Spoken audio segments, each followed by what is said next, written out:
Кутмандуу кечиңиздер ардактуу теле көрүүчүлөр, Улуттук телерадио берүү корпорациясы жана музыка телеканалында биздин сахна вокалдык сынагынын 7-чи чыгарылышы.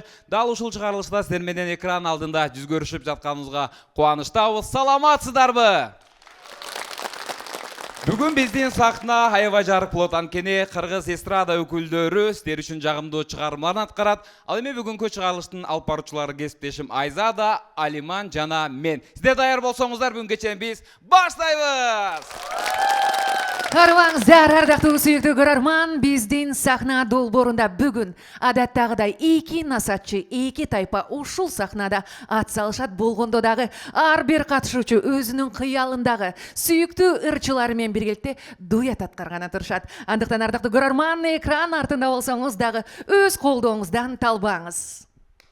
Ооба, дал ушул мүнөттөрдө биздин катышуучуларыбыз өзүнүн кичинекей кыялдарына жетүү алдында турат десек болот. Себеби алар дал ушул сахнада өздөрү сүйгөн жылдыздар менен бир сахнага чыгууну кыялданышкан. Ал эми сиз сүйүктүү көрүүчү өзгөчө толкунданып турган биздин катышуучуларыбызга дем берип, дагы да сүрөөн берүү үчүн mgolas.com сайтына кирип, добушуңузду бериңиз. Буга чейин бизди көрүп жаткан теле көрүүчүлөр өзүнүн мындай айтканда сүйүп, өзгөчө таланттарын баалап, добуш берген жыйынтыкты биргеликте көрсөк болот. Көңүлүңүздөр экранда болсун.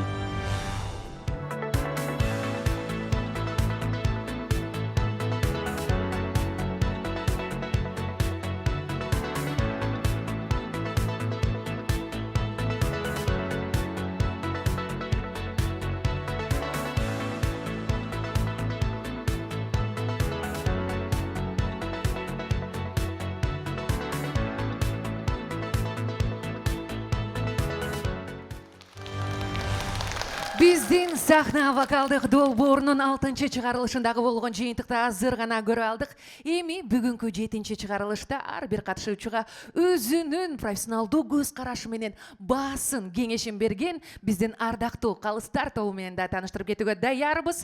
Кыргыз Республикасынын эл артисти, жалпы Кыргызстан элинин сыймыгы, сүйүп ар бир ырын уккандан талбаган инсан бүгүн калыстар тобунда кол чабуулардын коштоосунда Султан Каримов. Кийинки калыстар тобунун мүчөсү Кыргыз Республикасынын эл артисти, көптөгөн таланттуу инсандарды эл аралык сынактарга алып барып, Кыргызстандын желегин бийиктерге желбиреткен эстрадабыздын ажарлуу айымы Айчүрөк Иманалиева. Кош келипсиз, Айчүрөк айым. Көргөнүзгө кубанычтабыз. Ыраазычылык билдиребиз. Калыстар тобунун кийинки мүчөсүн тааныштырууга даярбыз. Кыргыз Республикасынын эл артисти, Досум Үсөн тобунун негиздөөчүсү, Ырдайлы кыргыз ырлары долбоорунун түзүүчүсү Юрий Бабков. Кол чабуулар болсун, кош келипсиз. Мына, ардактуу теле көрүүчүлөр, бүгүнкү биздин сахна вокалдык сынагыбыздын чыгарылышы абдан өзгөчө болот деп башында айтып өттүк. Бүгүнкү калыстар тобу үчүн айтканда эстрадабыздын жалпы кыргыз элинин каймактары келип отурат. Ар бириңиздер көргөнүзгө кубанычтабыз. Эми бүгүнкү чыгарылышта чыныгы калысты кылып бересиздер деген толук ишенич бар. Ал эми калыстар тобу бүгүн эң төмөн упай дегенде 6 упай, жогорку упай бул 11 болуп эсептелет. Калыстар тобуна дагы ийгилик каалап, бир катуура кол чабуулар болсун. Дал ушул мүнөттөрдө алдыңкы конкурсантты чакырып алуу үчүн бирок анын алдында мен экинчи студияга барайын дагы дал ошол жерден тосуп алууга даярмын. Ал эми сиздерге кесиптештер ийгилик каалайм. Чоң рахмат Алиманга да ийгилик каалап кол чабууларды арнап экинчи студияга узатабыз. Ардактуу көрөрман, биздин сахна долбоору 7-чи чыгарылыш. Бүгүнкү тема дуэт. Жөн гана ырчылар эмес, өзүнүн ишин мыкты билген профессионал ырчылар менен биздин катышуучулар ушул сахнада биргеликте бир үндө сиздерге таланттарын тартылаганга даяр. Анда биринчи конкурсантыбызды чакырып алууга уруксат этиңиздер. Ал эми конкурсант менен чогуу ырдай турган мырза, кесиптеш. Эми бул мырза ырдаганда бардыгыбыз көзүмүздү жумуп, кулактар эс ала турган мырза да ырдаганда. Ооба, чындыгында ал инсандын үнүнүн кооздугун айтып бүткүс десек дагы болот, Токтогул Сатылганов атындагы Улуттук филармониянын солисти, эстрада ырчысы Аксай Мухамбетулу жана ошондой эле биздин конкурсантыбыз Баяман Сонунбеков. Арбаңыздар, бизди жети бандан көрүп аткан биздин сахна долбоорунун көрөрмандары, жалпы биздин колдоп келаткан калайын калк барыңыздарга салам. Разно жанровый биздин чыгармаларды аткардык. Мен ал жакта өзгөчө өзүм музыкалык билим алганым үчүн 5 жылдык билимге таянып, аккордеондун коштоосунда артында ансамбль менен Жолдошбек Мамажановдун Сүрөтүңө деген жакшы чыгармасын аткардым. Мен бир аз кошула албай калдым балдарга, бирок Кудайга шүгүр ылдый төмөн түшкөн жокпуз, баары жакшы. Бүгүн болсо өзгөчө өзүмө жаккан чыгарманы аткарам. Мен ойлойм, кенен ырдай алам болушум керек ушул чыгарманы. Анткени мен кайсыл жерде жүрбөгүм көп үнү менен оозуман түшпөгөн чыгарма. Булуттар деген чыгарманы аткарабыз. Токтогул Сатылганов атындагы филармониянын солисти Аксай Мукамбет уулу деген агабыз менен ырдайбыз. Буюрса баары жакшы болот деген үмүттөмүн.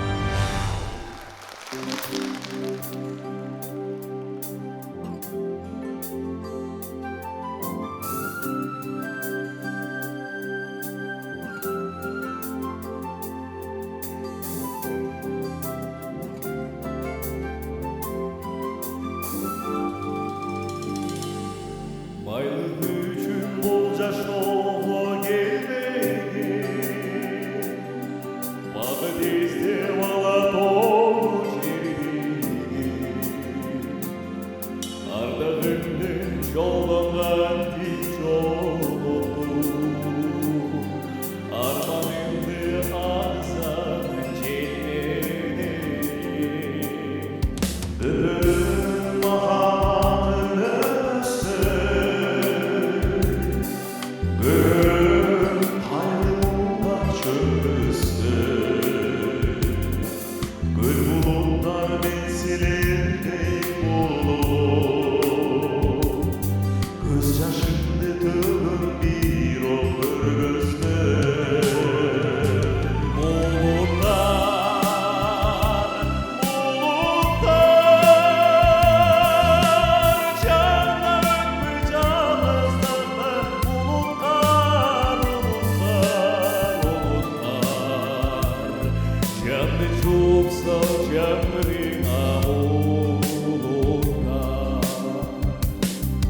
Күзгө жетпей саргаян күнөм, күбө келбей күтөт кимдин жүрөгүн. Мендей бир жалгыздыгын жашырбай, берип издеп жүргөндүгүн билемин. Уялаган жан дүнүмдүн боштогун, убайымды ойлор кош коно. Ускум келип жаз жакырган дүйнөгө, уккум келбейт канатымдын жоктогун. Булуттар, булуттар, жандан өтпөй жалгыздыкты унуткар, унуткар, унуткар. Жанды жуып сал жамбырга булуттар.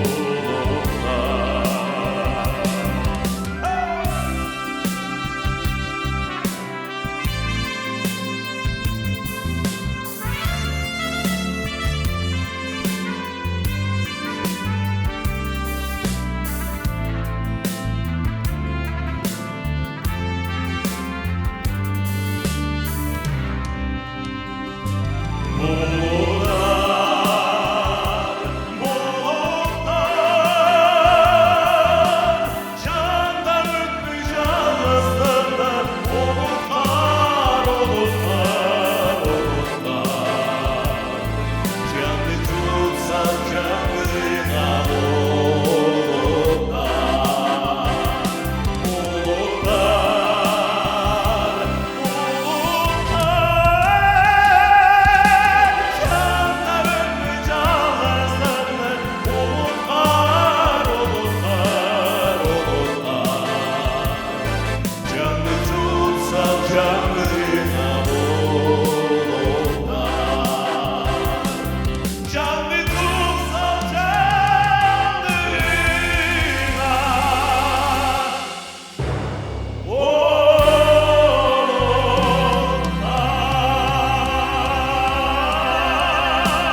Аксай Мухамбет уулу. жана Баяман Сонунбеков. Кереметтүү булуттар чыгармасы аткарылды. Уруксат болсо келиңиздер. Сиздерди бул жерге чакырып алалы. Сиздер кандай аткардыңыздар? Калыстар тобуна жактыбы? Калыстар тобунан сурап көрөлү. Анда биринчи сөз Султан Каримов. Келиңиз. Сөз сизде. Албетте Аксай, бұл Аксай. Бекерден бияқта жанында да байқасақ, сонун баритон, өзіне оқшош, жақшы үнді Баяман. Екеуінің үні албетте баяғы орысша айтқанда сочный, жақшы. Ошон үчүн мен айтқым келет, ең жақшы атқару. Чоң рахмат. Айталы, Айчыракайым, келиңиз. Балдар азаматсыңар, Кыргызстаныбызда каралгач кандай деген уучубуз кур эмес, сонун жакшы ырдаган вокалисттер бардыгы менен мен сыймыктанам. Ишиңиздер илгери болсун. Чоң рахмат айтабыз, Юрий мырза. Ачылышы абдан сонун болду. Эмне демекчимин? Жакшы, абдан жакшы, сөз жок. Баяман сага айтам, эфирге чыкканда жакшы биринчи куплетти ук, айырма эмнеде болот? Тарбияда Аксайдын үнү тарбияланган канча. Сенин үнүң алтын, жакшы бар, ошону ошого жеткир, тарбияла ошондой. Ийгилик каалайм силерге. Чоң рахмат айталы. Анда калыстар тобу Аксай Мухамбет уулу жана ошондой эле Баяман Сонунбеков булуттар чыгармасын аткарды. Сиздердин упайыңыздар 11 жана 11. Чын жүрөктөн куттуктайбыз. Чоң рахмат. Куттуктайбыз. Баяман Сонунбеков, Аксай Мухамбет уулу экинчи студияга сапар алыштар. Дактуу көрөрман, эгерде сиз дагы өз упайыңызды берем десеңиз, анда mgolos.com сайтына баш багыңыз. Кезек экинчи студияда кесипте сөз сизде. Аксай байке сизден баштайынчы. Баяман менен дуэт аткарган кандай болду? Сизди уят кылган жокпу? Мен Баяманга негизинде эле ишенип тургам, көп даярдык деле болгон жок. Анан Гүлжан эже Баяман менен жардам берип коюш дегенде эле, болду, баягыдан даярдана берсин, мен барып экөөбүз бири-бирибизди түшүнөбүз да деп койгонбуз. Мына ишенич бар да, ошон үчүн. Ооба, түшүнүш эле кеткенбиз да. Баяман, сиз эмне дейсиз? Кандай болду? Биринчиден жоопкерчилик оор болду. Аксай агайдын алдында ырдаш угулбай калам го деп дагы ойлоп аттым башында. Кудайга шүгүр, сонун рахмат. Кеп кеңешин айтып, агай менен чыкканда негедир сүрдөнгөн жокмун, эчтемкенен коркпой эле өзүмдүн сахнама, өзүм үйүмө киргендей эле кирип келдим сахнага. Айтыр жакшы. Сонун. Баяманга тиги ким менен ырдатсам деген ойлоп атканда башында үнүн угуп туруп элем да, муну классический жакшы үнү бар да Баяман. Ошон үчүн даже мына ойлонгон да жокмун. Биринчи эле кандидат ушу Аксай эсиме келди да. Анткени Аксай өзү дуэттерди ырдаганга дагы абдан таң шалган ырчанан, эми оозун ачканда эле жөн эле алтын үндөр чачырайткы жөн эле Аксайдыкычы. Ошон үчүн мен ишенгем, ошо Аксай менен чыкса Аксай Баяманды кубаттап туруп сонун чыгарат деп, ошону бүгүн ошого бардыгыбыз күбө болдук, 3-11 алдык. Чоң ыраазычылык билдирем. Рахмат чоң. Ар бириңиздерге рахмат. Аксай мырза, сизге өзгөчө ыраазычылыктагы кол чабуулар менен биздин кезекти биринчи студияга берели. Биздин сахна долбоору 7-чи чыгарылыш бүгүн биздин катышуучуларыбыз сүйүктүү ырчылар менен биргеликте ушул сахнада ат салышып жаткан чак. Андыктан ардактуу көрөрман, өзүңүз дагы добушуңузду берсеңиз болот mgolos.com сайтына кирип. Биз анда уланталы кийинки конкурсантты чакырабыз. Конкурсант дуэт аткарып турган айым жөнүндө бир кыскача айтып өтөйүн. 2025 жылы Казакстан Республикасында өткөн Сылыквестар эл аралык сынакта катышып, Кыргызстандын желегин бийикке желбиреткен кыргыз элинин сыймыктуу айыманан кыргыз шоу бизнесинде өзгөчө стилге ээ. Ооба, кесиптеш өзгөчө стиль эле эмес, өзгөчө үн, өзгөчө харизма, өзгөчө таланттын ээси десек дагы болот. Ал эми биздин сахна долбоорунун кийинки катышуучусу дагы дал ушул айымдын жолун улай 5 жылдан кийин өзүн эл аралык сахналарда көргүсү келет экен. Анда биргеликте чакырып алабыз. Сахнада Тамга жана Айдана Сатиндиева. Саламатсыздарбы? Мен өткөнкү чыгарылышта Лалыбаев Brothers деген Элла Фиджеральдтын репертуарындагы ырды ырдаган болчумун. Бул ырда деген негизи жазуу ыр болгон үчүн баягы ритм, темп жана интонациясы ар кандай таптакыр башкача болгондуктан жаз ырдоого аябай көнүшүм керек болду. Мен сахнада ырдап атканда өзүмдү эркин сезип, баягы музыка менен жандуу сүйлөшүп жаткандай болдум. Ал эми азыркы аткара турган чыгармабыз бул жылдыздар менен дуэт ырдоо.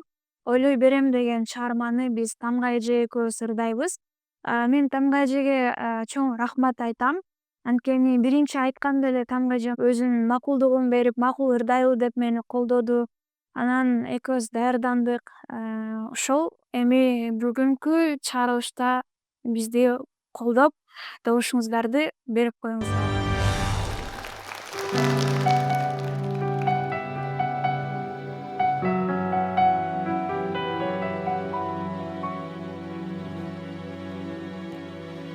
Мен сени ойлой берем,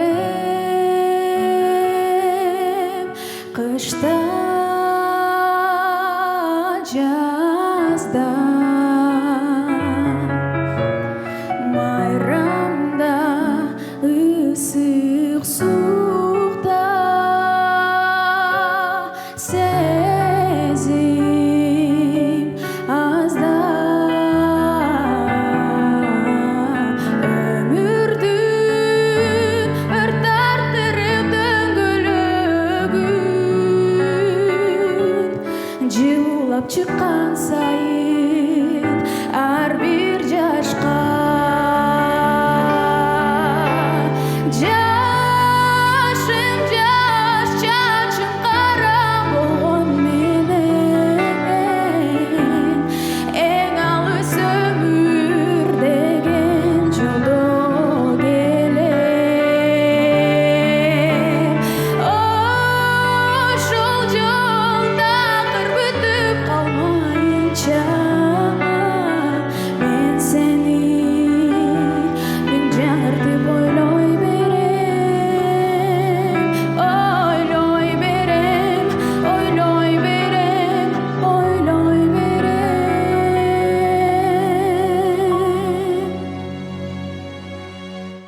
Мен сени ойлой берем, кышта кечте жарым түн жакын калып жарык өчсө алыстан из калтырып учкан жылдыз арылап жер чегинде сүңгүп кетсе жашым жаш чачым кара болгон менен эң алыс өмүр деген жолдо келем. Ошол жол такыр бүтүп калмайынча мен сени миң жаңыртып ойлой берем, ойлой берем, ойлой берем, ойлой берем.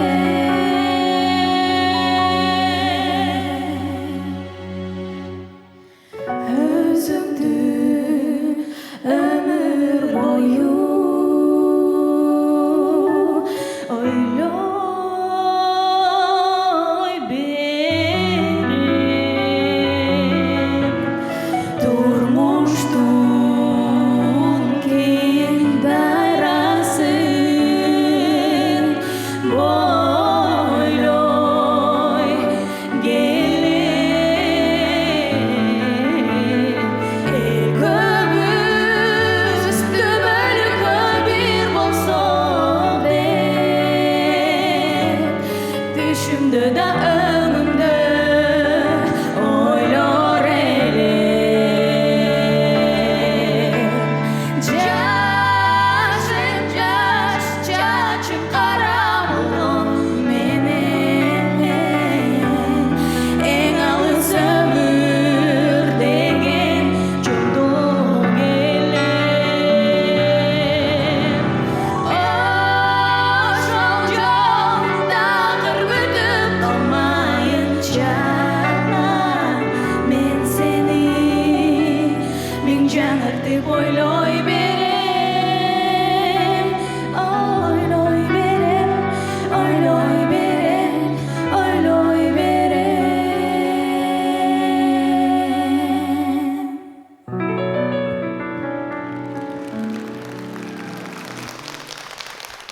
Тамга жана Айдана Сатындиева бардыгыбызды ойлондурган өзгөчө кол чыгарма болду. Кол чабууларды арнайлы. Калыстардын ою кандай болду экен биргеликте угалы. Сөз Айчурок Иманалиевада. Келиңиз.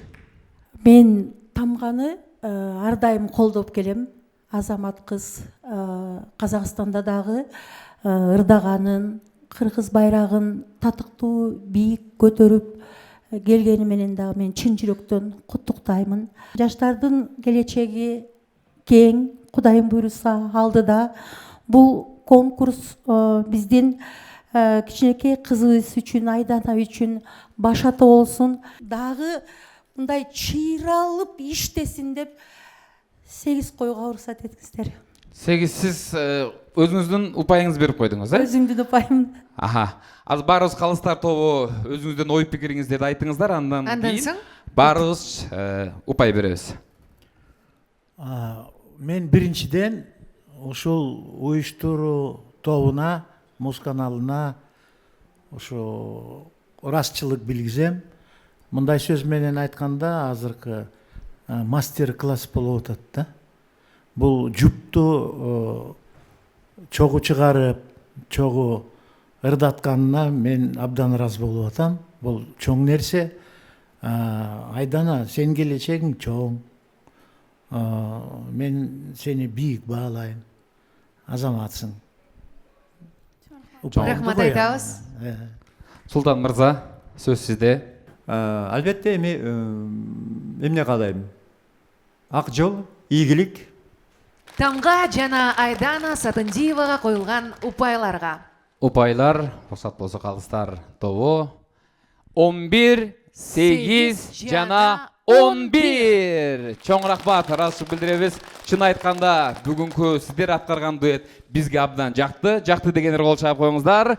Сиздерди экинчи студияга узатабыз. Келиңиздер. Экинчи студияда биздин кесиптешибиз Алиман сиздерди күтүп турган учуру. Ардактуу телекөрүүчүлөр, сиздер дагы өз добушуңуздарды берсеңиздер болот. Ким жаккан болсо, кайсыл чыгарма жаккан болсо, mgolas.com сайтына кирип, өзүңүздөрдүн добушуңуздарды бере аласыздар. Кезек экинчи студияда. Кол чабуулар болсун, азаматсыздар. Биздин ортого келип берип коюңуз. Айдана Тамга келиңиздер. Кандай болду, өзүңүзгө жактыбы? Жакты? Сонун болду бардыгы, э? Сонун болду. Тамга, сизге кандай болду? Биздин кызыбыз менен дуэт ырдаган кандай экен? Дароо эле макул болдуңузбу?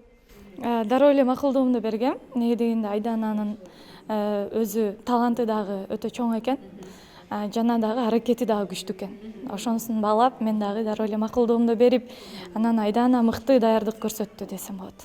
Азаматсыздар, сизге өзгөчө ыраазычылык билдиребиз. Эркин байке, сиз эмне деп айтасыз? Айдана менен Тамга айымды дуэт кылуу ою кандай болду, идеясы?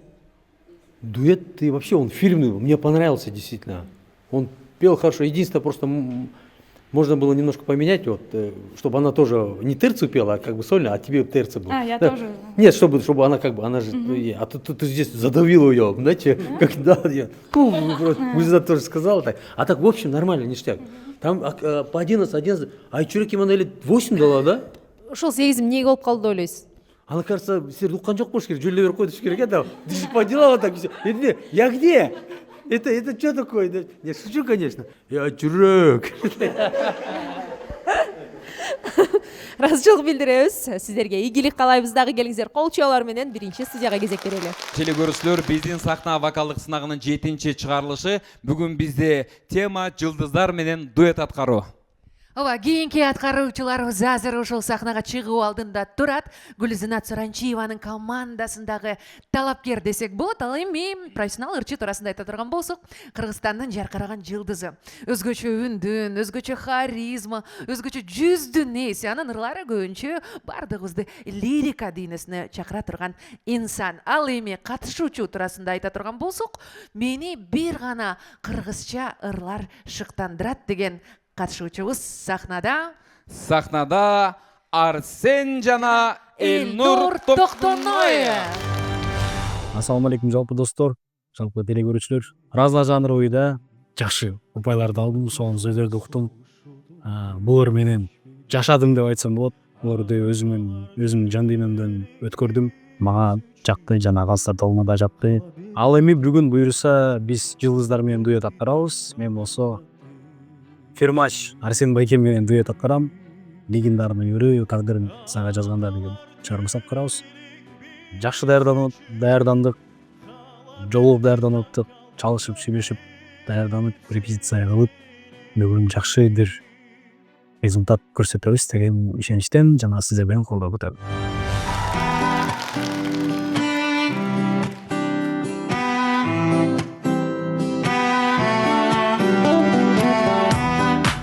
Suygun gümüş gülgündü Jangan altın bolup jarkıraysın sen Aydan arçağımdan yürü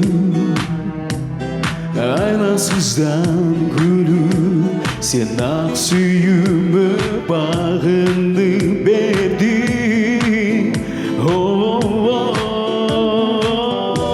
Sen yalnız kalbaysın çalganda Gözlerin kuyup yanganda Sebepsiz yanıp jalınma Jalınma Sen bayralı bağa baylanma Tabasın baktım yazganda Takdırım sana yazganda Takdırım sana yazganda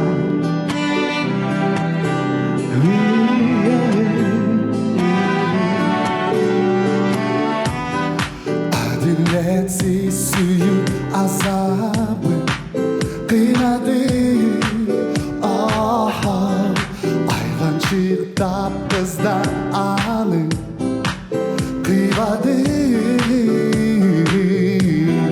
Gözlerimde dürer Göz yaşı döküler Ezağa battı ne eladı Sen yalnız kalbaysın yalanda Gözlerim kıyıp yanganda Sebepsiz yanıp canımda Yanımda Sen bayralı ağa baylanma Davasın baktın yazganda Takdırın sana yazganda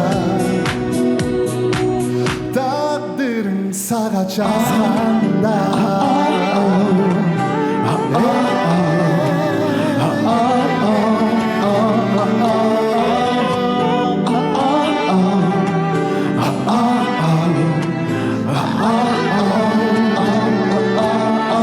Sen yalnız kalmaysın yalganda Gözlerin kuyup yanganda Sebepsiz yanıp jalınma Jalınma Sen bayralı bağa baylanma Tabasın baktım yazganda Takdırım sana yazganda Takdırım sana yazganda Takdırım sana yazganda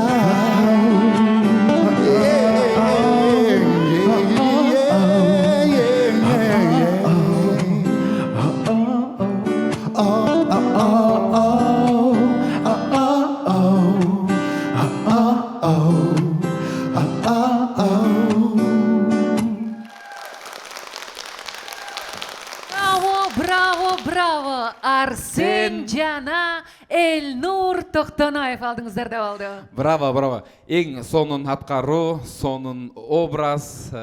Сизге бул жерге бир нерсе жетпей атат. Болгон эле ошол экен. Калган баары окшош экен. Калган баары окшош. Жүздөрүндөр. Ал эми калыстар тоонун оюн биргеликте угалы. Юрий Бабков мырза, сөз сизде. Рахмат. Жакты мага бул жұп, абдан жакты. Менин ушу тандоо турдан бери келатам, Элнурду да көрүп келатам, Арсенди да билем. Жакшы жұп болду. Элнур, сен тембириң өзгөчө. өзгөчө ошону башынан эле билип баалап келатам. Ийгилик каалайм, эмне демекчимин, силер иштетпейт экенсиңер калыстар тобун. Жалаң эле 11 койдуруп, билбейм мен, ойлономун. Айчүрек Иманалиева келиңиз, сөз сизде. Эми биздин Арсенди бардык кыргыз журтчулугу билет. Арсен дагы эл аралык конкурстарга катышып жүрөт. Ийгилиги менен албетте мен дагы сыймыктанам, өтө таланттуу бала. Элнур болсо, эми мен дагы кайталап айтып кетейин, баягы келечек жаштардыкы дегендей, ушундай эл аралык конкурстарда ырдап жүргөн Арсендей байкең менен чогуу, ушул ыйык сахнага, карагылачы сахнанын кооздугун ырдап туруштун өзү эле байлык, жеңиш эмеспи? Анан кийин мен сиздерге албетте ийгилик каалайм. Чоң рахмат айтабыз. Келиңиз анда, Султан мырза.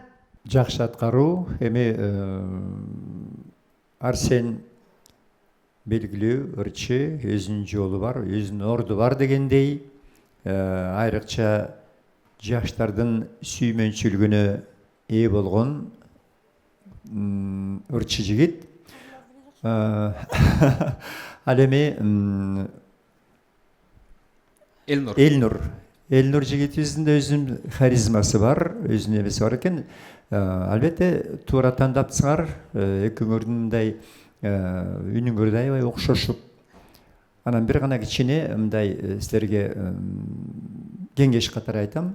Мындай ырларды дуэт менен чыкканда, дуэт деген дуэт анча-мынча жерден экиге бөлүп дегендей азыр аз эле угуп калдым да, эки жерге бөлүнгөн жерлеринчи. Ошон үчүн баягы аткарганда перекличка болуп атпайбы? Сен анан мен анан сен дегендей.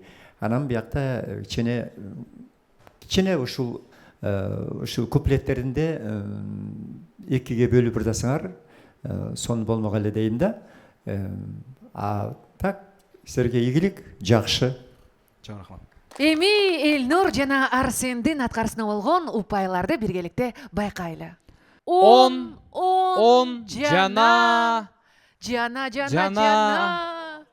Башканы алат окшойсуз. Башканы ойлонот окшойсуз. 10 жана 9 деген упайга ээ болдуңуздар. Чоң рахмат, аралашып билдиребиз. Сиздерди экинчи студияга узаталы.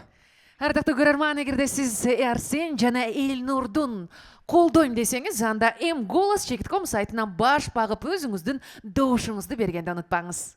Элнур Токтоноев жана Арсенди бардыгыбыз жалпы командабыз менен кол чабуулар менен тосуп алчу келиңиздер. Азаматсыздар. Арсен байке, сизден баштайын, келиңиз. Элнур сиздин ырыңызды кандай аткарды? Сон болду бүгүн, мага жакты. Элнур, сизгечи Арсен менен дуэт аткаруу толкундануу жараткан жокпу? Бүгүнкү аткарганыбыз мага да абдан жакты. Мага сон болду. Я просто кайфануу. Арсен байке чыгарды айтты да. Элнур, эчтеке көңүл бурба, кайфуй деди. Мен кайфануу. Сон, ал эми бул дуэттин жаралуусу жөнүндө Гүлзат эжеден сурайын. Чынында бул ырды ушу Арсен байке мага аябай жагат.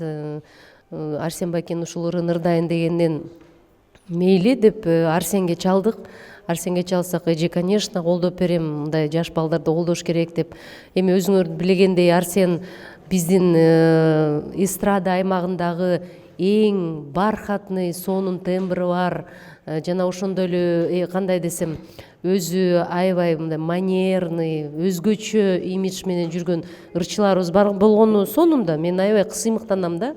Анан чынында эл аралык деңгээлдеги ырчы, Арсенди көбү сыйлайт, тааныйт. Ошон үчүн бул ырдагы менимче Элнурдун өзүнүн стилистикасына экөөнү аябай жарашыктуу болуп, бүгүнкү өздөрүнүн алып жүргөндөрүн сахнага аткарганы мага абдан жакты. Азаматсыңар, куттуктайм. Бир шаңдуу ырдап туруп, биринчи студияга узаталы, келиңиздер. Дал ушул ырдан болсун. Сен жалгыз калбайсың жалганда, көздөрүң күйүп жанганда. Сен жалгыз калбайсың жалганда.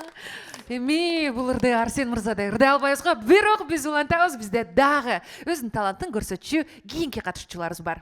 Кийинки конкурсантыбыз чогуу аткара турган эстрада өкүлү, профессионалдуу музыкант, профессионалдуу актер, эстрадабыздын жаркын жылдызы Курал Чокоев жана Өмүрбек Айдаров. урматтуу достор, кандайсыздар? Бул мен баягы эле Өмүрбек Айдаров. Өмүрбек Андарбековдун Махабатым сен деген чыгарыштырып чыктык. Кудайым буйрса, дуэттен мага кеч келгенде эме болуп калды. 10га жакын ырчыларды чакырсам келбей коюшту, отказ кылышты. Мага биринчи аябай обидно болду. Мени колдоп кетиңиздер.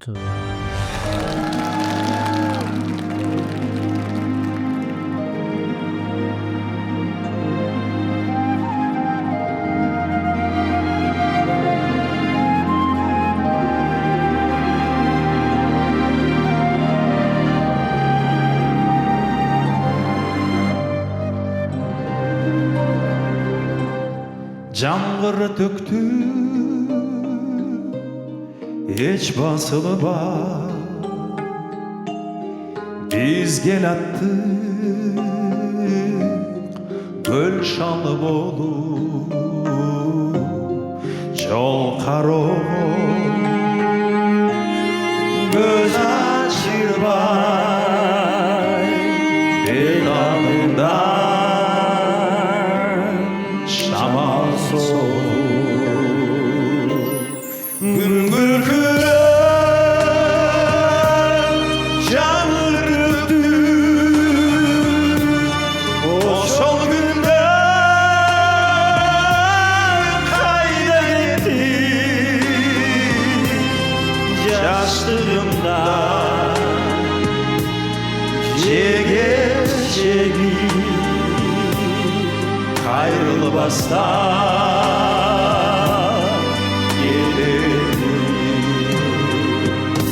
жаңғыр төктү эске түштү алыс калган жаштыгымда жаңгырларда эске түшүп тумуш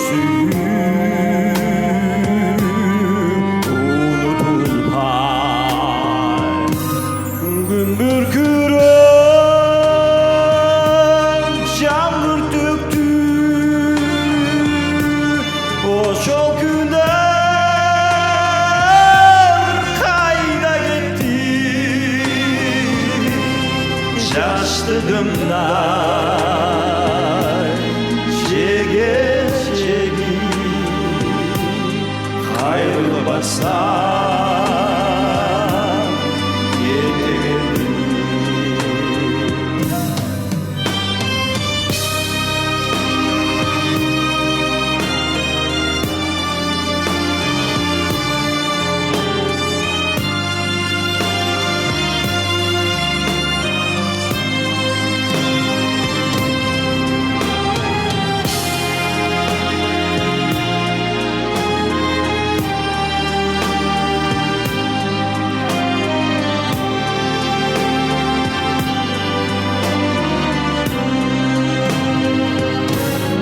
Жылдар учар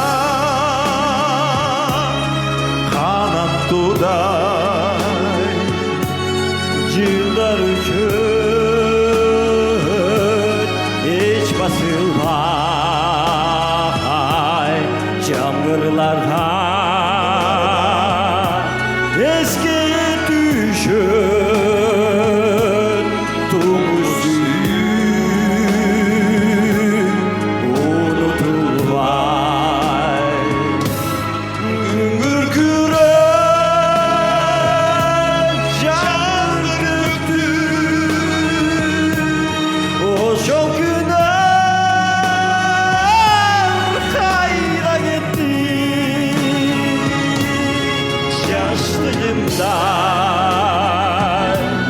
жеге жеги кайрылбастан кете берди. Жаштыгымда жеге жеги кайрылбастан кете берди. Курал Чокоев, Өмүрбек Айдаров. Болду алдыңыздар да, чоң рахмат айтабыз. Эми бул аткарууну биздин ардактуу Калыстар тобунун сынына салалы. Курал, албетте сага чоң рахмат. Ал эми Өмүрбек мындай, албетте сен бүгүн мындай сүрдөдүң окшойт, анан кийин эмнегидер мага бир тойдо ырдаган меймандай болуп калды да. Анан кийин сен баягы сүрдөгөнүң анча-мынча, анан албетте Куралды анча-мынча жерине туурайын дедиң окшойт. Бирок сен бүгүн ачылган жоксуң, чынын айтканда. Анча-мынча жерден жаңылып аттың, ритмден бир аз кетип аттың. Анан сага каалай турганым, дагы бир аз кичине вокалдан аябай даярданып, анткени баягы модуляцияга кеткен жерден анча-мынча кыйкырып калып аттың да. Ошон үчүн бияк булырда деген көп кыйкырыш керек эмес. Мына кимди байкап атасыңбы? Курал байкеңди. Кандай Курал өзүнчө ички жүрөгү менен жеткиргенге аракеттенип атат. Кыйкырык жок. Ошон үчүн ошого көп көңүл буруш керек. Чоң рахмат айталы, келиңиз анда Ичирөк айым. Өмүрбек, мен сени анча-мынча колдоп коеюн деп атам. Бир эле күн менен адам жашабаш керек, бир эле конкурс менен баары бүтүп калбайт. Ошондуктан бул конкурс деп аталат. Жаштардын келечеги кең дегендей, мен сага чоң келечек каалаймын, бул чек болбосун. Өмүрбекти мен жакшы билем. Тандоо турдан баштап көп катыштым. Курал сени абдан сыйлайм, билесиң. Эр жигитке жетимиш өнөрү аздык кылат, ошонун баары сенде чыгармачылыкта. Ийгилик каалайм. Келечек алдыда. Ыраазычылык билдирем. Анда Курал мырза, Өмүрбек мырзага коюлган упайлар боюнча. Мен 2 упай коем. Өмүрбекке, анан Куралга. Экөөнү кошо берели ошондо. Ушунда чогуу биргеликте канча деген упай. Кана келиңиздер, Калыстар тобу, даяр болсоңуздар. Өмүрбек Айдаров жана Курал Чокоевка коюлган баалар 8, 7 жана 8. Чоң рахмат айтабыз. Дал ушундай жаркыраган маанай менен экинчи студияга. Экинчи студияга. Узаталы. Курал мырзага 11. Чоң рахмат, ыраазычылык билдиребиз. Ардактуу теле көрүүчүлөр, өзүңүздөргө жаккан конкурсантка добушуңуздарды берсеңиздер болот. mgola.com сайтына кирип. Айдаров жана Курал Чокоевди бардыгыбыз келиңиздер, кол чоңулар менен биздин экинчи студияга тосуп алалы. Азаматсыздар, келиңиздер. Азаматсыздар. Биринчи эле Эркин байке, сизден сөздү баштайлычы. Бул дуэт дароо эле ушул жерден Курал байке менен алмаштырып ырдалып кетти. Ошол эмне себептен ушундай болуп калды, көрүүчүлөргө түшүндүрө өтсөңүз. Буга чейин чын айтса, Өмүрбекке 3 неме дуэт мы советовали. Он же у нас деловой же такой, вообще он же звезда же мирового уровня. Мне это не нравится. Мне эта девушка не нравится, у нее голос слабый. Или там вокал поет. Нет, я так не хочу. Я хочу спеть Садырлиев. Только он, и все. Да. Вот. А здесь вот огромное спасибо Куралу. Блин, Адам. Ищи. Прям он безотказно дегендей. Вот ему, вот благодаря ему ты остался сегодня проект. Вот, честно. Оғыстан келген нерсени аянбаш керек да. Бул жигитти көрдүм бүгүн. Биринчи жолу таанышып атабыз. Анан жалгыз сыраткым келген жок. Анан дароо эле бир 3 мүнөт дайындандык окшойт. Бирок чыгып ырдаган бул жигиттин нерви бар экен да, нерв экен. Мен сактан чочуп кеткенге чейин бардым да. Чыдабай турат экенбиз, алдыга умтулуп, күлүктөр болот го, алдыга мен биринчи келем дегендей. Ошондой жигит экен. Бирок чыгармачылыкта алыска жолго чапкандай тулпар бол. Көрөсө шашылба, умтулууң аябай сонун, жанагы нервди сактап кал, бирок жарылып кетчүдөй болуп турат экенсиң. Ошонун сакта, жоготпо. Сеники келечек алдыда деп ойлойм. Я еще хочу добавить, еще огромное спасибо Гульзинате Суранчиеву. А вот она сказала, говорит, вы что, бяхта турабызда баары? А он байкуш болуп калган, мындай күлбөйт, мондай стоит, все, өлдү. А Гульзинат Суранчиеву ей жалко стало, говорит, а что, почему, говорит? И она сказала, вот Курал стоит же. Давайте вот что. Курал байке, анда сизге өзгөчө рахмат. Чоң Өмүрбек бардыгы жакшы, Баары жакшы. Жакты өзүңүзгө. Өзүмө жакты. Анда сизге ийгилик каалайбыз дагы, өзгөчө ыраазычылык билдирүү менен биринчи студияга кезектелели. Барыңыздар көріп жатқан ардактуу телекөрүүчүлөр, биздин сахна вокалдык сынагын улантабыз. Жалпыңыздарды экранга жакыныраак чакыралы.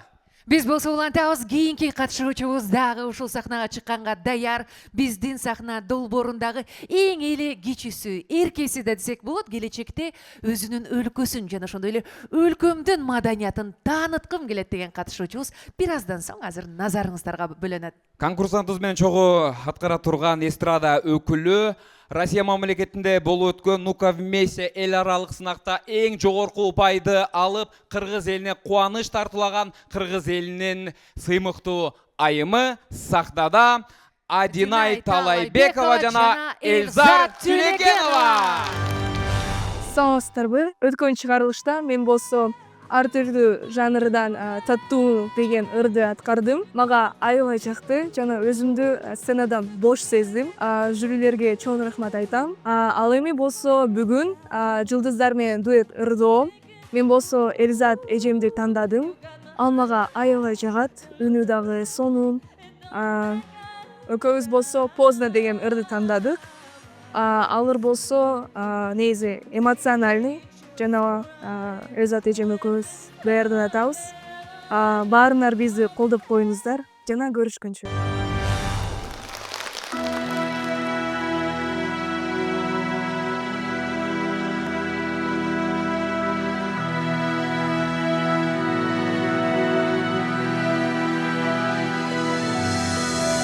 В этом городе света больше нет.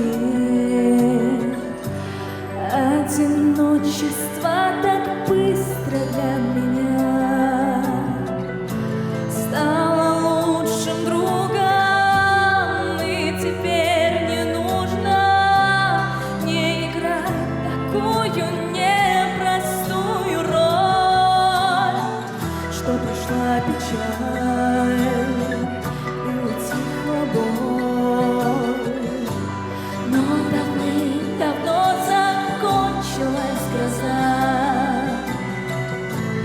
Птицей пролетая в небе оставляет легкий след, как будто мой тебе ответ.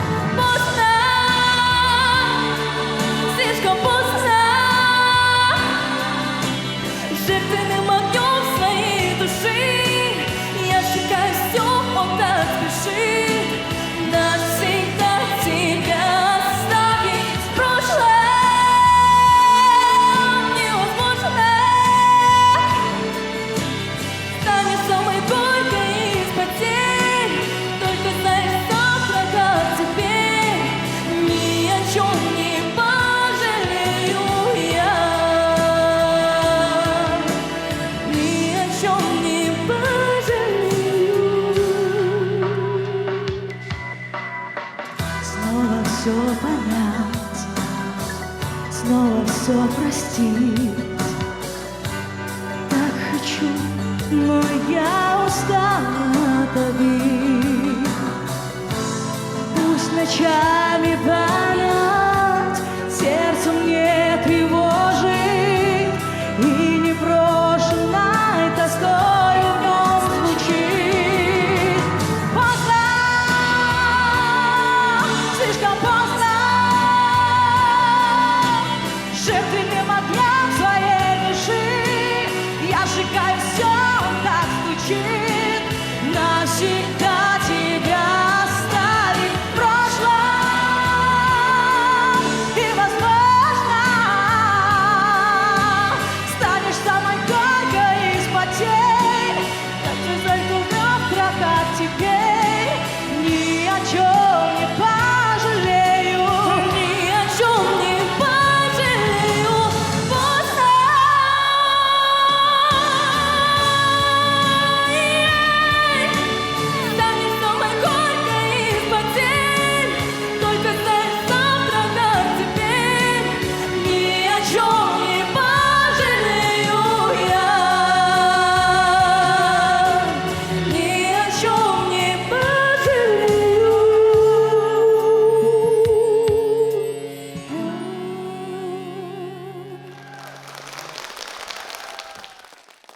Адинай Талайбекова жана Эльзат Тюлегенова болду. Кол Чоң жабылар рахмат айтабыз. болсун. Анда мен дароо микрофонду калыстар тобуна узаталы. Юрий мырза, өзүңүз баштап берсеңиз. Рахмат, чоң рахмат. Учурум менен пайдаланып Эльзат куттуктайм. Мен сүрөп тургам, көрүп тургам, сүйүндүм аябай. Ошондой Адинай сага да жакшы болуптур, мастер-класс. Эмне дейм, мен башынан көрүп келатам, байкап келатам. Мага жакты. Калган упай айтат. Чоң рахмат Айчүрек айым, келиңиз. Албетте кыздар азамат, кыздар ырдай алат экени, үндөрү бар экени билинип турат, сезилип турат, жакшы ырдашты. Бирок албетте конкурс деген конкурс жандуу үндө ар кандай болуп кетет. Эл артисттери дагы керек болсо нотадан чыгып кетип ырдашат жандуу үн болгондо. Эң негизгиси кыздарда стержин бар экен, үн бар экен, азаматсыздар. Ыраазычылык билдиребиз. Аткармалар жакшы. Бирок мен ойлоп атам, анча мынча жеринен кыйналып калган жери болуп атат. Ошон үчүн мен оюмча жарым тон эле бир аз түшүрүп коюп аткарсаңар, мен оюмча спокойно жеңил аткарып коет болчусуңар. Так бардыгы жакшы. Чоң рахмат, ырас билдиребиз. Анда Адинай Талайбекова жана Эльзат Тюлегенова коюлган упайлар. Калыстар тобу даяр болсоңуздар, өзүңүздөрдүн упайыңыздар. Упайларды көтөрүп Калыстар койсоңуздар. тобу кеңешүүдөн кийин упайларды көрсөтүүгө даяр. Анда эмесе Эльзат Тюлегенова, Адинай Талайбекова 11, 10 жана 11. Браво! Биз сиздерди куттуктайбыз. Кол чабуулардын коштоосунда экинчи студияга узаталы. Сапар алсаңыздар болот, ардактуу көрөрмандар. Ал эми сиз дагы өз упайыңызды өрөм десеңиз, Голос.com сайтына баш бакканды унутпаңыз. Кезек болсо экинчи студияда. Келиңиздер, Адинай Талайбекова жана Эльзат Тюлегенова. Азаматсыздар. Сонун аткаруу, мыкты аткаруу болду. Жогорку балл менен сиздерди алгач куттуктайбыз. Адинай кандай болду, жактыбы? Мага аябай жакты. Эльзат эжемен аябай приятно ырдалат экен. Эльзатча, сиз эмне дейсиз? Адинай менен дуэт аткаруу кандай болду? Анан репетиция учурунда кандай болот эле? Азыр жакшы болдубу караганда? Эми репетицияда ар дайым жакшыраак болот негизи элечи. Бул закон ченемдүүлүк да негизичи. Бирок кээде болуп кетет, мындай выступленияда аябай киши ачылып кетет да. Биякта көп факторлорду эске алыш керек. Мисалы үчүн ушул жерде отурган адамдар жөн эле мындай наамы жок адамдар эмес да. Биз ошолордун ырлары менен чоңойгонбуз дегендей. Биз кичинекей бала кезден бери ошолорду телевизордон көрүп, эчтеке тамга тааны элек кездечи. Чоң рахмат бааларына. Мен Сиздерге рахмат. Тартыктуу баалоо койду деп ойлойм.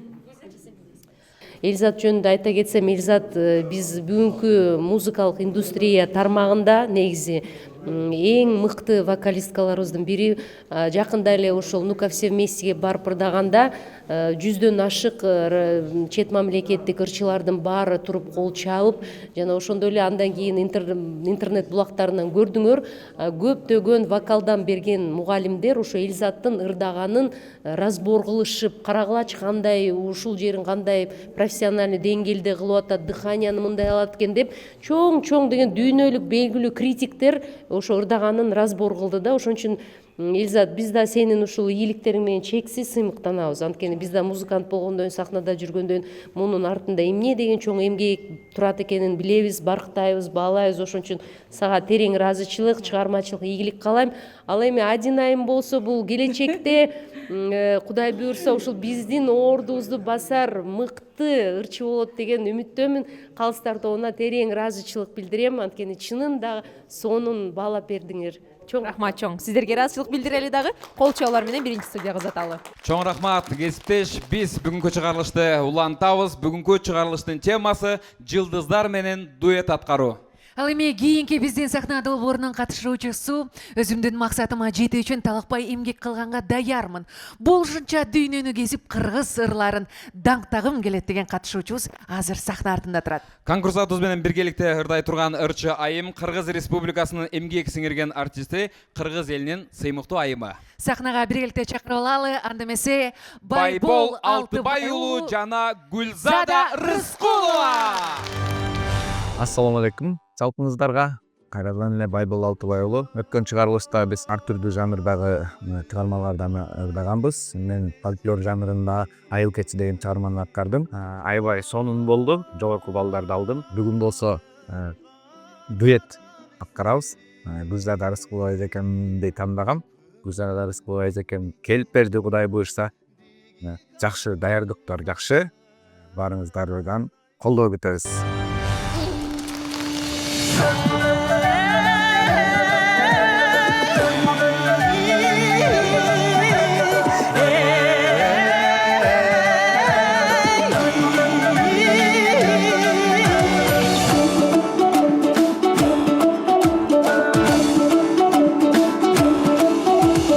Айыркыдан жалын бий, бактыбызга жанган бий, башат алып кыргыздан бардыгына майрам бий. Өргө чапкан жалын жаш өтүп кетсе табылмас. Эр жигитке шайма шай, эргип бийле карындаш. Эргип бийле, эргип бийле. Эргип бийле, эргип бийле. Кыргыздан тапкандай, учуп бара жаткандай, балкуналы жарышка кайдырууну чапкандай. Кандай адам ким турат, албай жүрүп колкунат. Жалпы тегиз бийлесек, жалындасын ынтымак.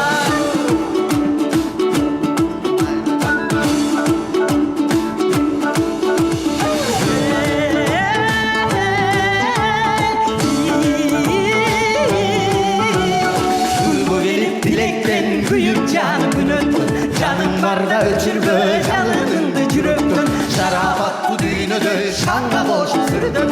Кантип чыдап турасың, карап четке бийлебе. Бийле, эргип бийле. Эргип бийле, эргип бийле. Шуңкардан аткандай, учуп бара жаткандай, балкуналы жарышка кайдырууну чапкандай. Кандай адам ким турат, албай жүрүп колкунат. Жалпы тегиз бийлесек, жалындасын ынтымак.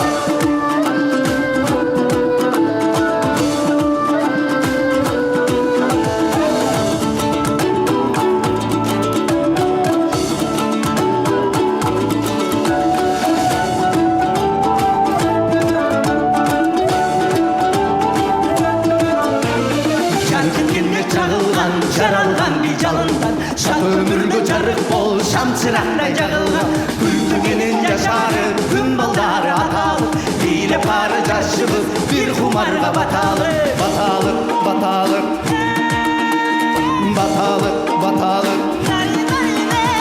Шуңкардан аткандай, учуп бара жаткандай, балкуналы жарышка кайдырууну чапкандай. Кандай адам ким турат, албай жүрүп колкунат. Жалпы тегиз бийлесек, жалындасын ынтымак. Кандай адам ким турат, албай жүрүп колкунат. Жалпы тегиз бийлесек, жалындасын, жалындасын, жалындасын ынтымак.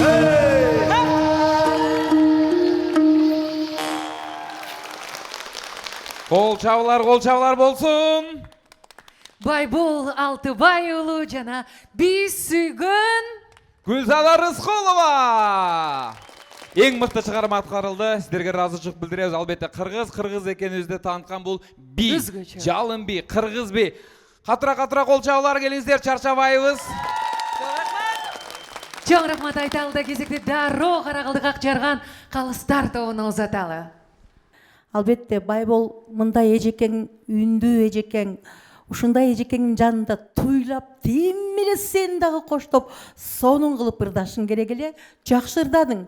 Мен өзүмдүн ички дүйнөмөн баамды бердим. Сиздерге ийгилик, келечек алдыда. Султан мырза.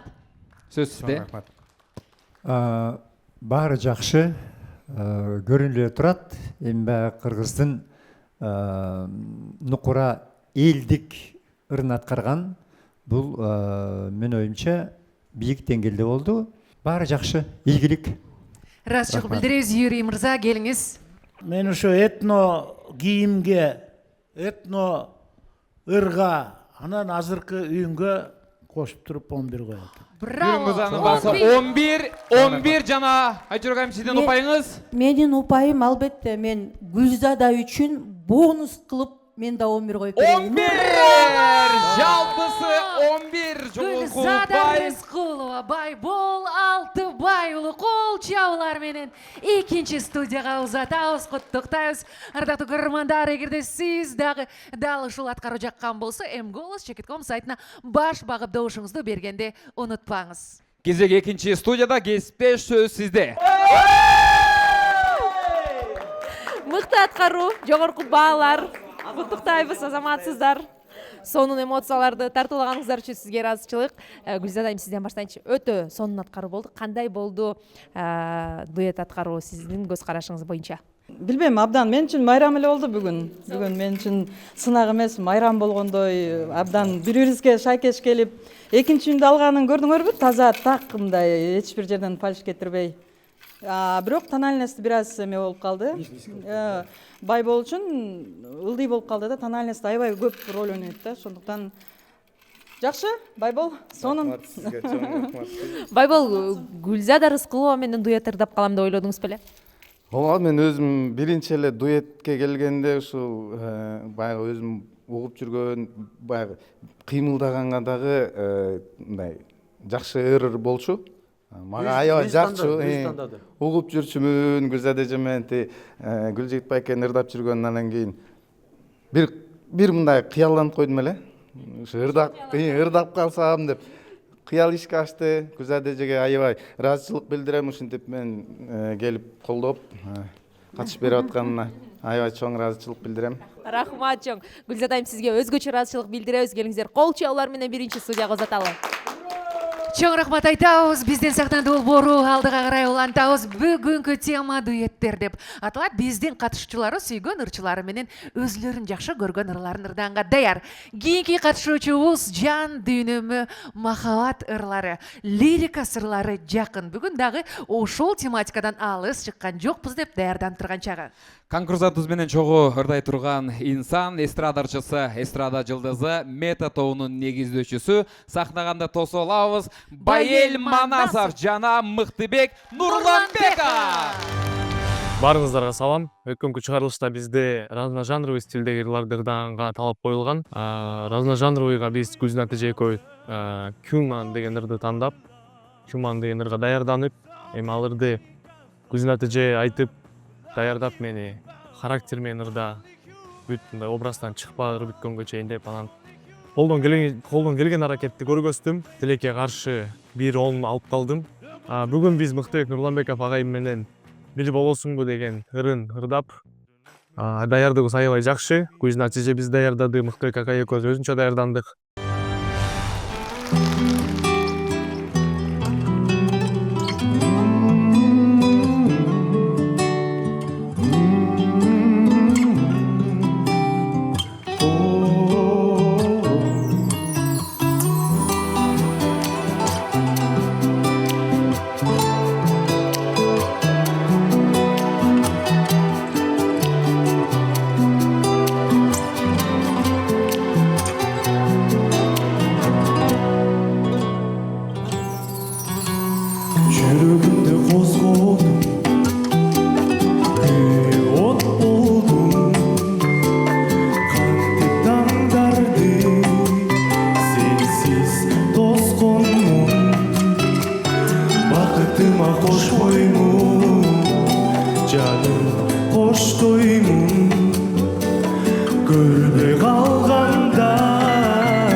Dayıma bir bolosum bu çoğumdu, sağan anlayın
Нурланбеков. Байел Манасов бирге болосуңбу мыкты кооз чыгарма болду. Ал эми калыстар тобунун ою кандай экен, биргеликте тыңдайлы.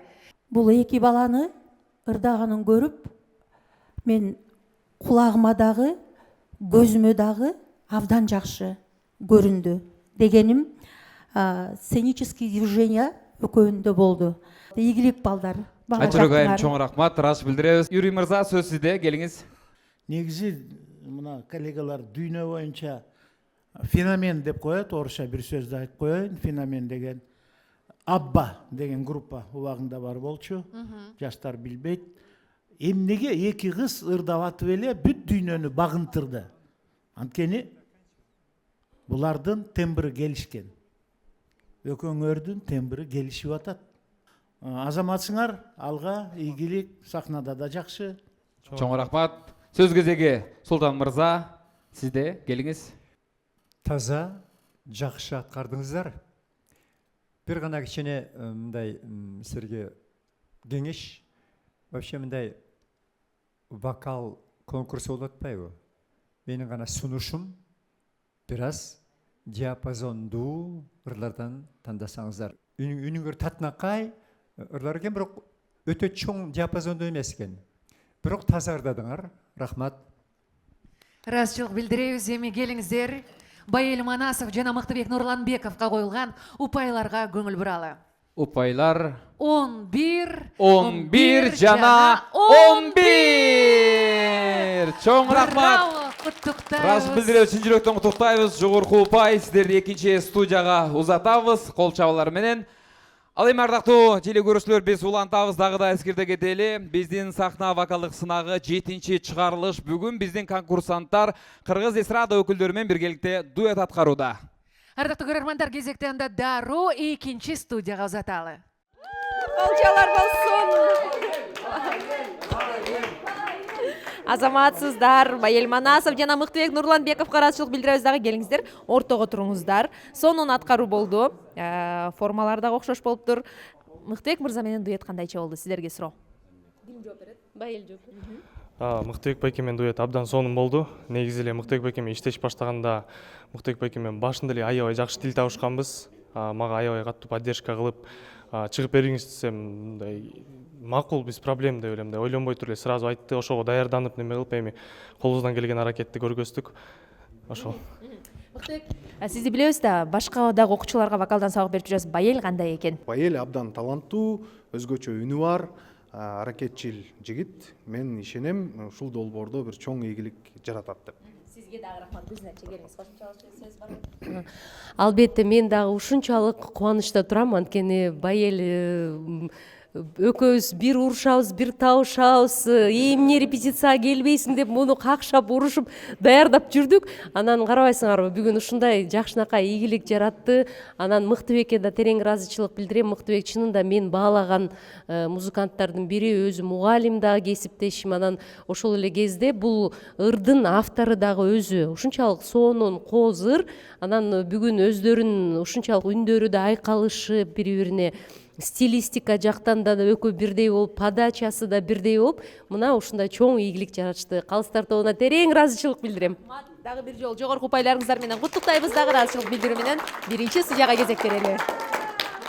Чоң рахмат айтабыз. Биз өз убагында насатчыларга да ыраазычылык билдирип, кийинки биздин катышуучубузду чакырып алга даярбыз. Өзүн бир гана ырчы катары эле эмес, келечекте кино жаатында актер катарда сынап көргүсү келген таланттуу катышуучубуз сахна алдында даяр турат. Ал эми конкурсат менен чогуу ырдай турган мырза бул кыргыз шоу бизнесинде эң мыкты үндүн ээси, көптөгөн эл аралык конкурстардын лауреаты. Анда сахнада тосо алабыз Жеңиш Алмазбеков жана Адик Жумабеков.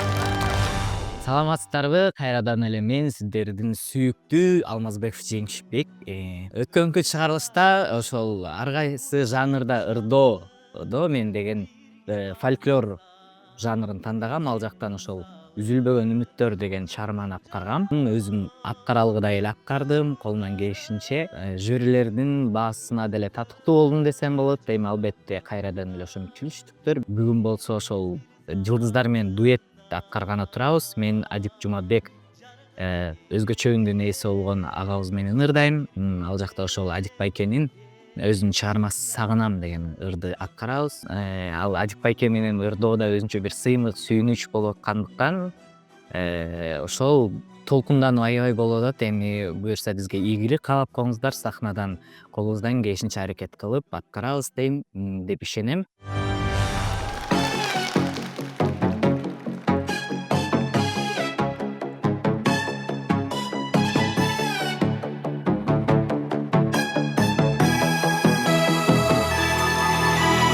Oyunda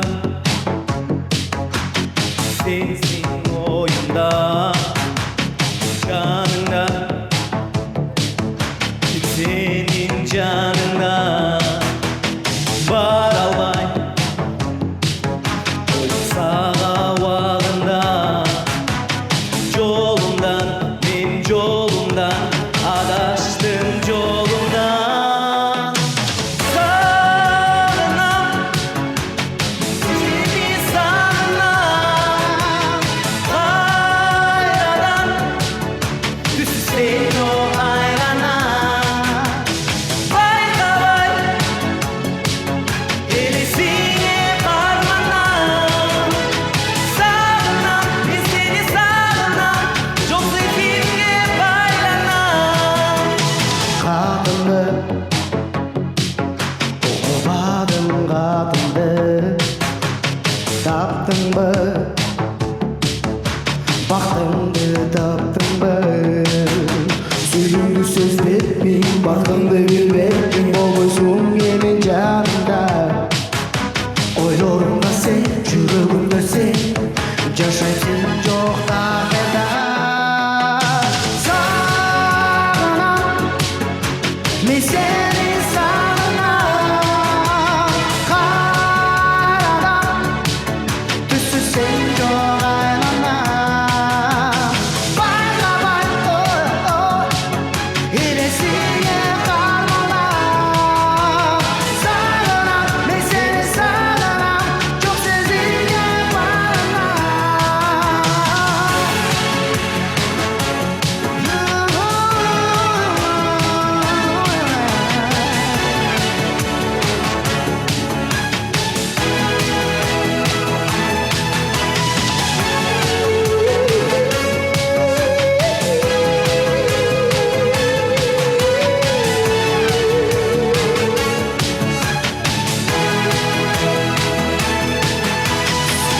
siz betmeyim barkındı bilbetmeyim olmuşsun yemi canımda oylarımda sen yüreğimde sen yaşarsın çok takırda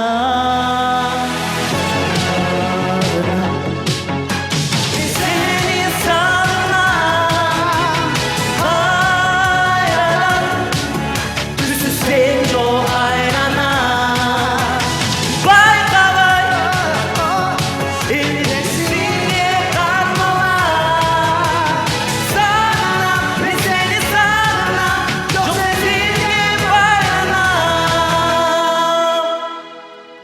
Кол чабуулар, Адик Жумабеков жана Жеңиш Алмазбеков алдыңыздарда болду. Чоң рахмат айтабыз, кол чабууларды арнайыбыздагы роли мындай мыкты аткаруудан соң кепти бизде мыкты калыстар тобуна айгаралы. Чоң рахмат, иштеген тиштейт дейт балдар. Иштегиле, ийгилик каалайм. Чоң рахмат. Султан мырза. Эми буякта албетте анча мынча чийки болуп калыптыр. Чынын айтканда. Ошон үчүн ийгилик каалайм. Ыраазычылык билдиребиз, Юрий мырза, келиңиз. Ачык айтканда репетиция кылган жоксуңар да. Мындай айтканда. Калыстар тоң баарын айтып атат. Бирок жакшы. Чоң рахмат. Бизде Кыргызда эмне демекчибиз? Жакшы дейбиз да, өлүп барсаң да жакшы дейбиз. Чоң рахмат. Ыраазычылык билдиребиз. Анда Адик Жумабеков жана Жеңиш Алмазбековго коюлган упайлар. Калыстар тобу 7 9 жана 9. 9-9-7 биз сизди кол чабуулар менен экинчи студияга узатабыз. Чоң рахмат мырзалар. Ардактуу көрөрман, эгерде сиз дагы өзүңүздүн добушуңузду берем десеңиз, анда mголос cheket.com сайтына баш багаңыз. Кезек болсо экинчи студияда. Ыраазычылык билдиребиз дагы биздин катышуучуларыбызды экинчи студияга кол чабуулар менен тосуп алалы. Жеңиш Алмазбеков жана Адик Жумабеков. Адик мырза, көптөгөн эл аралык конкурстардын катышуучусу катары бүгүнкү дуэтке кандай өзүңүз баа бердиңиз, купулуңузга толдубу? Ачыгын айтсам жок, толгон жок. Биздин ардактуу жюри айткандай, биздин репетицияга убакыт кичине таарыраак болуп калды. Ошондуктан көп иштешибиз керек, жеңишке дагы көп иштеш керек, мага да көп иштеш керек. Ошондуктан не отчаиваемся, все впереди. Адик мырза менен дуэт аткарган сизге кандай болду? Мага албетте сонун болду. Себеби Адик байкени көптөн бери тааныйм. Ошол конкурстарга барып жүргөнүнөн баштап баарын көрүп, шыктанып келген инсан. Ошон үчүн Адик байке менен сүйлөшүп, Эркин байкени сүйлөштүрүп, Адик байкени тандаганбыз. Абдан сонун жакты. Конечно, албетте иштеш керек, дагы да иштеш керек. Рахмат чоң Эркин байке. Мага жакты. Дуэт хороший такой, он европейский, мировой такой. Песня такая. И жи просто, она свое же мнение говорит. Она. Но факт остается фактом, мы не очень хорошо исполнили. Вот и все. Да, кийинки чыгарылыштарда мындан дагы мыкты музыкалык чыгармаларды күтөбүз дагы. Биринчи студияга кезек берели. Чоң рахмат айтабыз, ардактуу көрөрмандар. Биз болсо эфирибизди алга карай улантабыз. Кийинки биздин сахна долбоорунун катышуучусу дүйнөлүк сахнада ырдай турган болсом, атам жазган ырларды ырдагым келет деп кыялданат. Ал эми дуэт аткара турган ырчы мырза Токтогул Сатылганов атындагы улуттук филармониянын солисти, эң мыкты харизмага ал мырза ырдап бийлегенде бизди көрүп жаткан телекөрүүчүлөргө жашоонун кереметин тартуулайт. Келиңиздер, анда чакырып алалы сахнада Жанат Рыскул жана Курал Чокоев. Ассаламу алейкум, урматтуу достор. Буюрса, разножанровый жыйынтыктап алдык, ар түркүн жанрда. Мен таң калтырганы ошол образды ача алганым болду. Сен кетпечи деп баягы толук түрдө көзүн атажа. Жана драматургия бер, энергия бер. Ушул жерден кыйкыр дегендер эске келип, прям сахнадан айтор. Өтө эле кызык болуп кетти анан. Бүгүн өзгөчө күн, анткени жылдыздар менен дуэт. Мен бүгүн Курал Чокоев менен ырдабай болдум, Курал байке менен. Анан Курал байке менен репетицияга биринчи жолу жолукканда эле мен өз негизи кимди менен ырдагым келет дегенде эле Курал Чокоев байке менен ырдагым келет. Неге дегенде мен өзүм ушундай бир сайыр жүргөнгө көнүп алгам, анан эң эле ушу дал келе турган Курал байке болуп калды. Курал байкеге биздин атажа чалып, мындай бир бала бар, ырдап көрбөйсүңбү, сен менен ырдайм деп атат деген. Курал байке дагы жоп деген жоп, келип берди репетицияга. Экөөбүз бир ырдаганда эле бири-бирибизди сезип кеттик. Болгон айтты Курал байке. Өлкө жаттап кой, болду. Калган ошол жерден разберемся дегендей. Анан жаттадык. Буюрса бүгүн бир башкача болот деген ойдомун. Болгону коркконум ушу Курал байкенин энергетикасы мени басып кетпесе эле болду дегени да. Анан калганы окшош эле атат буюрса.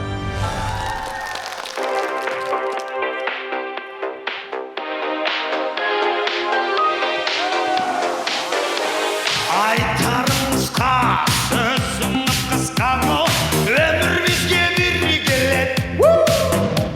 Салып құржыңа соны шын тыңдау, өмір бізге бір келет.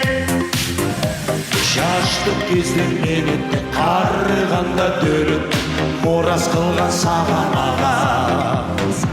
Аттың барда жер таны, аттың барда ел таны, айтып кеткен ата баба. Жашо бергелер, бары ергелер, о жашо керемет.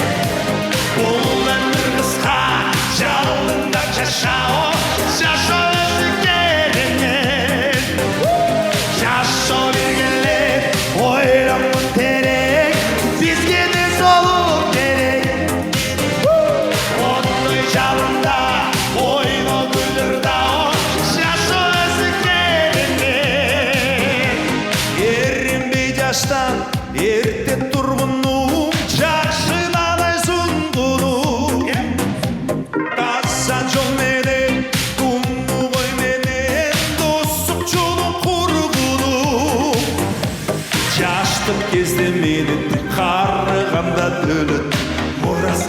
саған аға.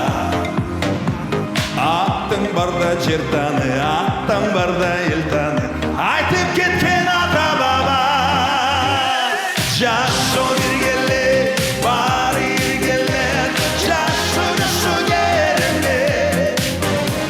Бұл өмір қысқа, жалындап жашау, жашо керемет. Жашо бергеле, ойланып терең, бізге де сұлу керек. Оттың жалында, ойнау гүлірда, жашы өзі керемет. Керемет, керемет. Мамиле құрсан мәселең шешілер, өмірің сызып өткендей сезілер. Абирауға төкім бүгін, бардығы өз ұшырда кезіге, кезіге. Жашо бергеле, бар ергеле, жашо керемет. Бұл өмір қысқа, жалындап жашау, жашо өзі керемет. Жашо бергеле, ойланып терең, бізге де сұлу керек. Ат дұши жаша, ойна гүлірда, жашо өзі керемет. Керемет. Браво, браво, браво. Құрал Чоққоев жана Жанат Рысқұл. Жашы чындығында эле керемет экенин алдыдағы атқарылған чыгармадан жалпыбыз байкап өттүк. Чоң рахмат айталы. Дагы кезекти Юрий мырзага сынабыз. Абдан сонун. Эми сөз жок. Мен ойлойм, мен сөзүм ушу балдар менен көрүнүп калат. Чоң рахмат, ыраазычылык билдиребиз. Рахмат. Айчүрөк айым, сөз сизде. Мен өкөңөрдү накта артисттер деп айта алат элем. Сахна үчүн жаралган.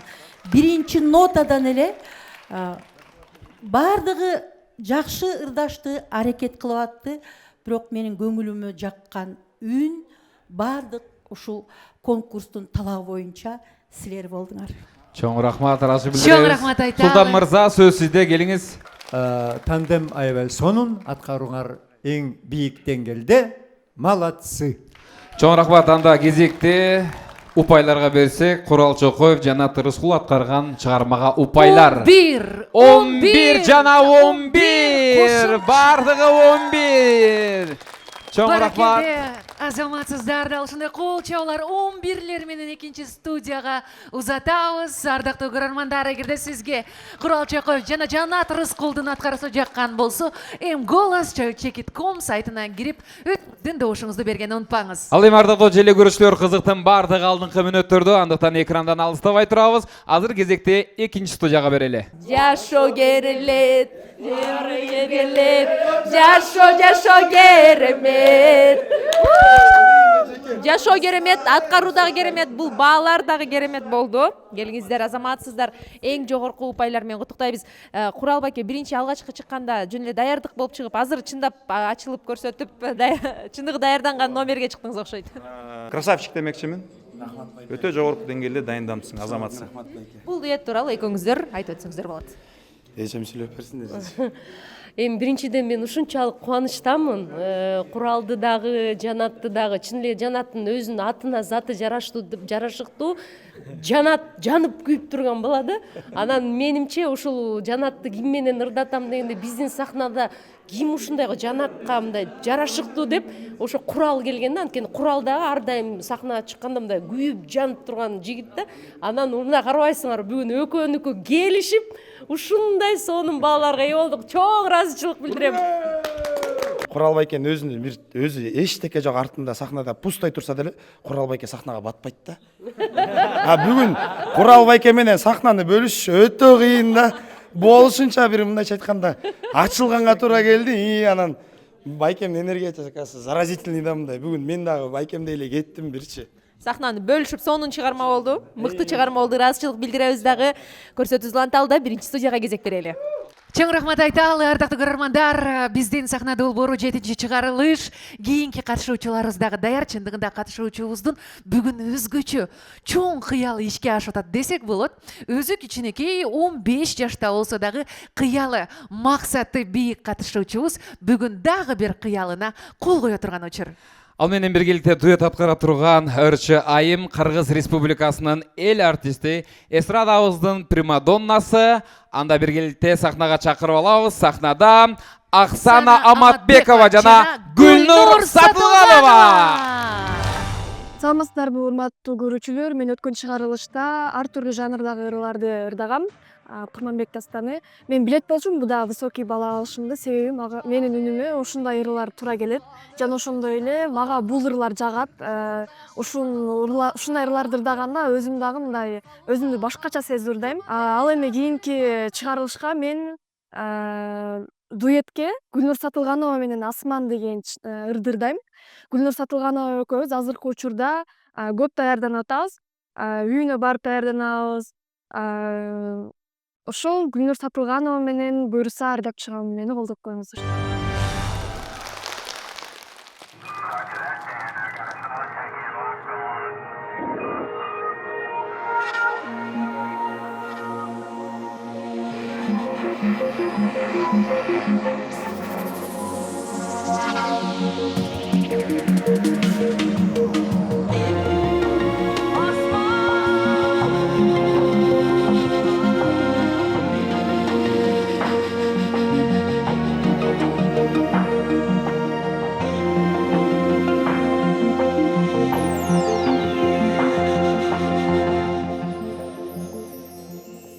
Eseri çok bilginde cıldızdı,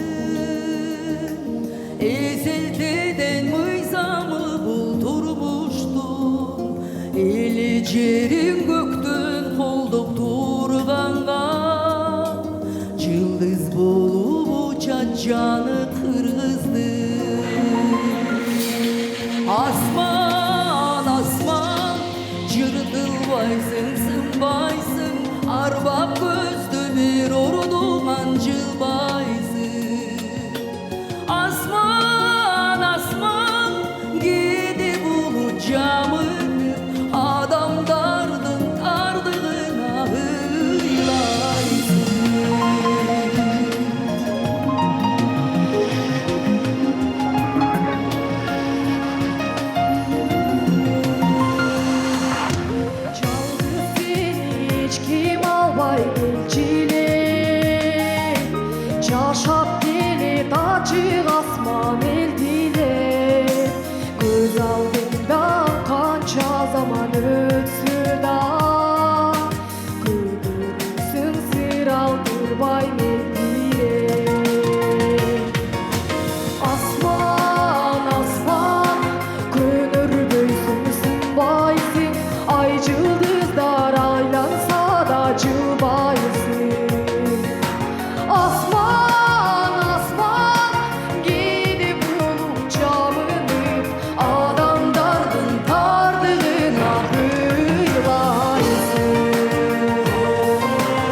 Алтын Сатылганова, Оксана Алматбекова кол чаулар болсун. Кайталаңыз талантын ээси. Эми ушундай өзгөчө аткардан соң да роли кезекте калыстар тобуна сунабыз. Кыргыз элибиздин сыймыгы, мен өзүм да жакшы көрүп сыйлаган Гүлнур Сатылганова менен ырдаган ушундай бактылуу кыз экенсиң. Албетте, Оксана, сага келечегиңе бардык жакшылыктарды каалаймын. Эң жаман болду дегенде Гүлнур эжеңдей болсоң, анда кыргыз элинин даңазалаган сыймыктуу урчуларынан болосуң. Гүлнур, I love you. Рахмат.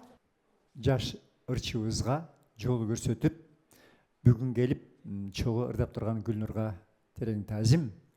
Ал эми Оксана келечек алдыда Кудай буйруса, албетте дагы кичине иштешиң керек. Тартынбай дегендей ээн алып жүрүшүңдү мага жакты.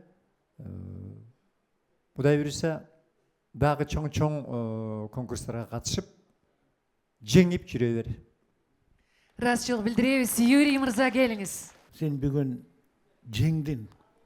Канча мына сынактар болуп атат, канчасына сен жеңдин баарын. Анткенде сен Гүлнур менен ырдадың. Уже муну эч ким талаша албайт. Эч бир жюри, эч ким. Кол чап койсоңуздар. Кол чап колдоп туруңуздар. Чындыгында Оксана бүгүн Кыргыз Республикасынын эл артисти, элибиздин сыймыгы менен бирге сахнада ырдайм деген кыялы ишке ашып атат. Андыктан кол чауларды арнайлы дагы упайларга кезек берели. 11 жана 11. Браво, баракелде, сизге чоң рахмат. Кол чабуулардын коштоосунда анда Гүлнур Сатылганова, Оксана Алматбекованы биз экинчи студияга узатабыз. Ардактуу көрөрман, эгерде сиз дагы өзүңүздүн колдооңузду узатам десеңиз, анда Голос Чекитком сайтына башпагыңыз кезек болсо экинчи студияда. Асман, жыртылбайсың, сынбайсың, алып көздү бир ордуңан жылбайсың. Азаматсыздар. Гүлнур эже, сизге өзгөчө чоң ыраазычылык билдиребиз атайын келип бергениңиз үчүн. Оксана тууралуу эмнелерди айтасыз? Ушу ырчы болгонго каалоосу күчтүү экен. Албетте ийгилик каалайм. Мындан мурункуларын кандай ырдаганын билбейм. Анан бирок бүгүнкү ыр абдан жоопкерчиликтүү ыр болчу. Себеби анын сөзүн дагы, оонун дагы эч жерин баягы бурмалабай жакшы ырдашыбыз керек болчу. Анан эми Оксана болушунча аракет кылды. Шашып-ушуп келип мен деле аракет кылдым, иши кылып. Ийгиликтер болсун. Рахмат. Рахмат чоң сизге дагы. Анан Оксана. Эң негизгиси кечирип коюңуздар, Эркин Меркановго ыраазычылык билдиргим келет. Себеби дайыма айтып жүрөм, дагы деле айта берем. Менин чыгармачылыгымда түздөн-түз салымы чоң. Анан мына ушинтип жаштарды тарбиялап, ошолорго өзүнүн чыгармачылык жолунда бир туура жол көрсөткөн таланттуу композитор, аранжировщик, музыкант, анан адам катары да абдан сыйлайм. Рахмат, Эркин Мерканов, сага дагы ийгилик, ак жол. Оксана, сен ушул Кыргыз Республикасынын эл артисти Гүлнур Сатылганова менен мындай дуэт ырдап калам деген ойлоруң болду эле кыялдарыңда? Мен негизи ол жерден эмес, адамдардын астында ырдагандан эмес, Гүлнур эжеден жанында жылдыз турат да болуп, мойнду го. Гүлнур эже менен ким эле дуэт ырдап Азаматсыздар, ыраазычылык билдиребиз. Рахмат чоң. Оксана Алматбекова ушундай бүгүнкү чыгарылышыбыздын эң соңку катышуучусу болду. Биринчи студиядан кайрадан көрүшкөнчө. Чоң рахмат айтабыз. Биздин сахна 7-чи чыгарылыш. Бүгүн биздин катышуучулар сүйүктүү ырчылары менен бир сахнада ырдап жаткан учур. Ал эми бүгүнкү күндүн эсебинен мыкты ырлар жаңырды, сонун эмоциялар. Биз болсо өз учурунда Каракылды как жарган калыстар тобуна ыраазычылык билдиребиз дагы. Бүгүнкү чыгарылыштын жыйынтыгы менен таанышалы. Андыктан көңүлүңүздөрдү экранга бурабыз.